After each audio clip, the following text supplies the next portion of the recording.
Thank you very much. Now we know the people that we have around, and also on the farthest end we have the students from Norway and the students from other various universities. Good afternoon. So we are looking forward to be having a wonderful session, and it's more of not a question and answer, but it's more of sharing the knowledge that you already have and that we've gathered through various experiences.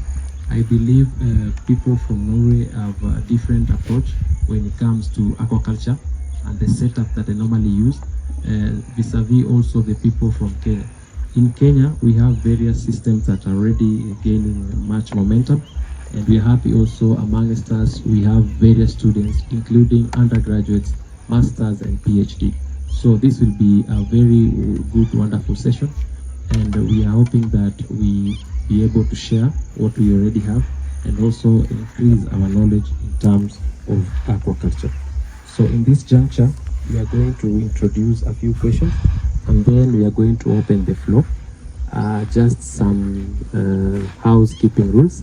If you have a question, a microphone will be passed to you, and then you can air your views in regard to the same topic that we'll be talking about. Thank you.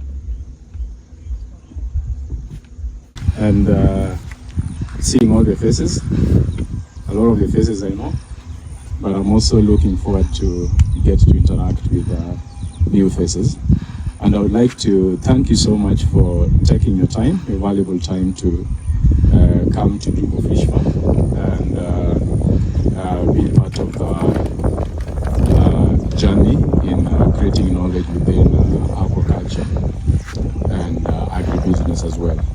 I want to believe that you have engaged together with my colleagues here at Kenya Fish Farm, and also got a chance to meet others. And I would like to recognize the presence of everybody, the different universities that are represented here, who are collaborating partners. That is the University of Eldoret, whom I know is led by Dr. Maseka, the University of that is Maseno University, who are also here, and I think I'm yet to meet the representatives. We also have Masinde, Muliro University of Science and Technology. We have our partners Lake Hub, Zone01, and Aquaculture, who are in the house, and also Val School from Norway, who are here and being with us the last 1 week. I'd like to thank you. I can see Dr. Nicholas is here from Maseno University. I haven't seen him. Karibu.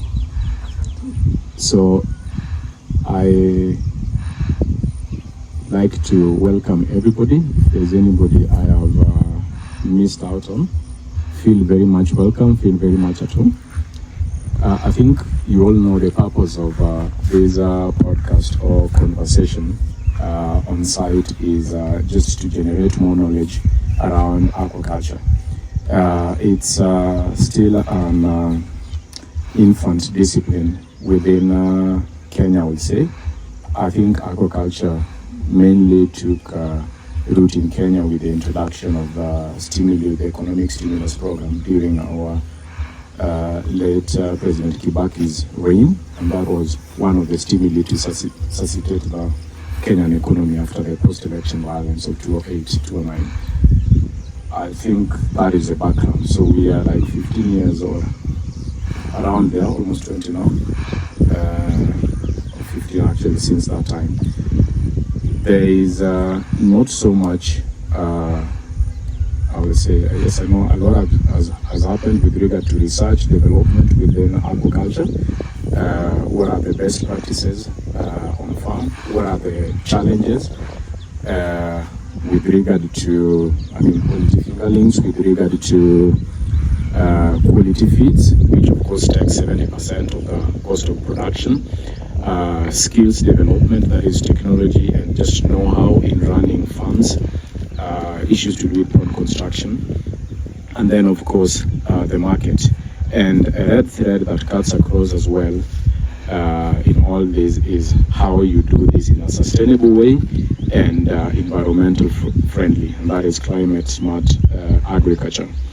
How do we also impact our youth with the knowledge about aquaculture, such that this is a discipline that they can choose when they get to the universities or even in colleges and other institutions to study as a discipline.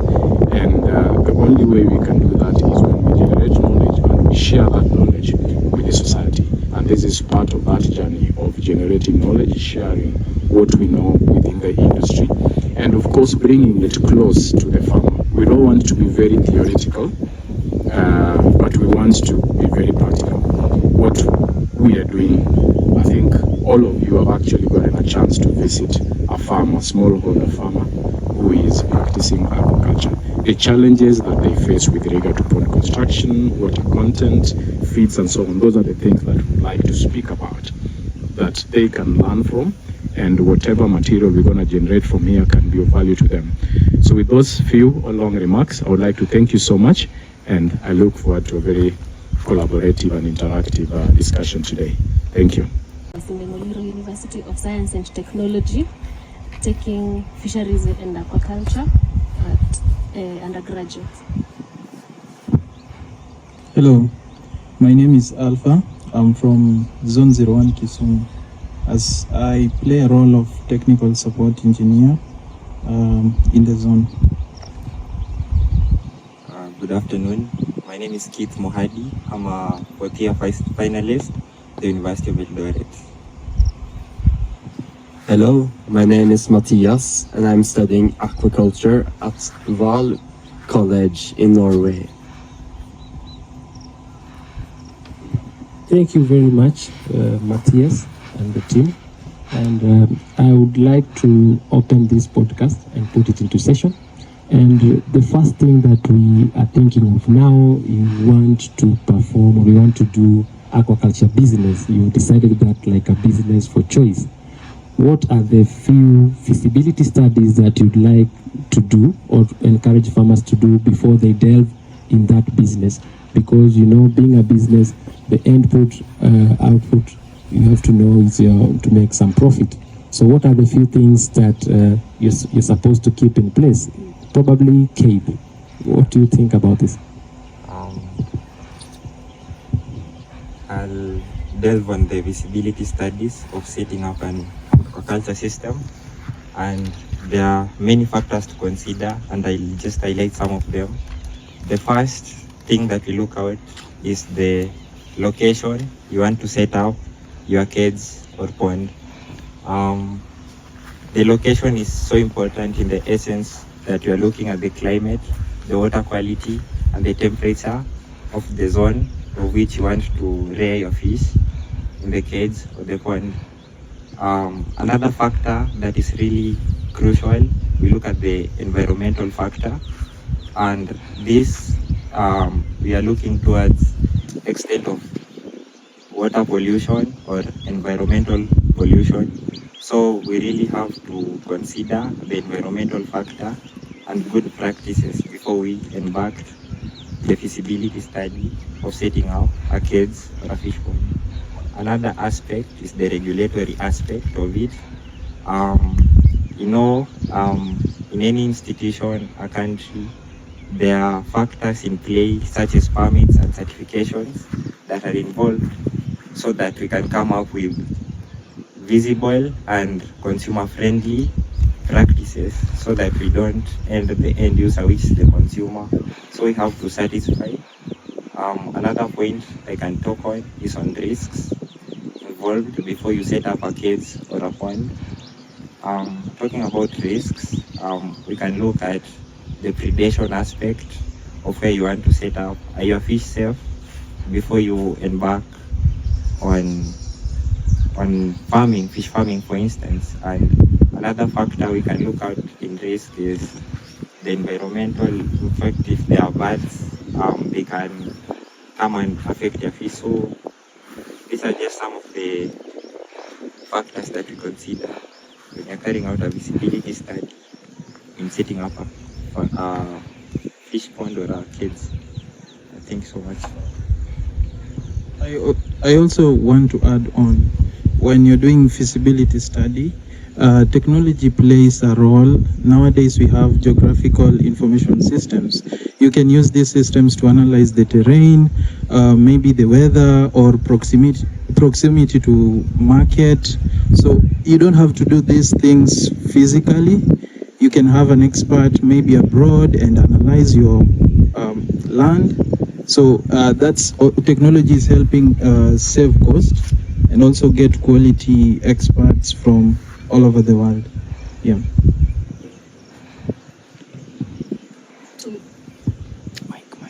To add on the feasibility aspect, you should also consider the soil that you're going. You need to look at the soil so that it can lead you to know the type of ponds that you're going to construct. Yeah. Thank you so much for that wonderful answer. Mr. Matthias, so can you share with us some of the good practices that you normally see being done in Norway, and now vis-a-vis the experience that you've experienced right now when you're in Kenya? What are the things probably you are doing differently, and what are the things we are doing differently so that we can also bridge the gap in the terms of knowledge and infrastructure? Mainly the differences lay in technology, like the feeding. We have air you feed with a bucket, and in Norway we feed with automatic feeders that are controlled of paper machines. That makes it more controlled and better for the fishes, and it makes the quantity of human fault smaller. So that's the mainly difference are the technology in fish farming. Probably Alpha, being that I know you have a background to do with things with IT and technology smart, so what do you think we could be able to incorporate when you are talking about these good practices for aquaculture? Technology, like I said earlier on, plays a very crucial role now, because us as humans, you can't monitor everything ethically. You can't have people in the farms every time.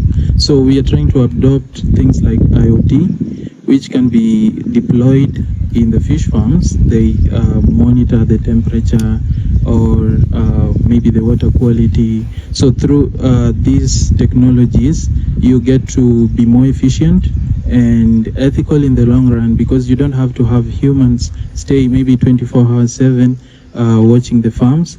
And another thing could be having mobile systems which could do reminders. Let's say you need to give food, what amount should you give? It could maybe remind the human personnel manning the ponds. From time to time you get a reminder, you need to do this or that. So technologies at the center of best practices. Yeah, that's what I can say.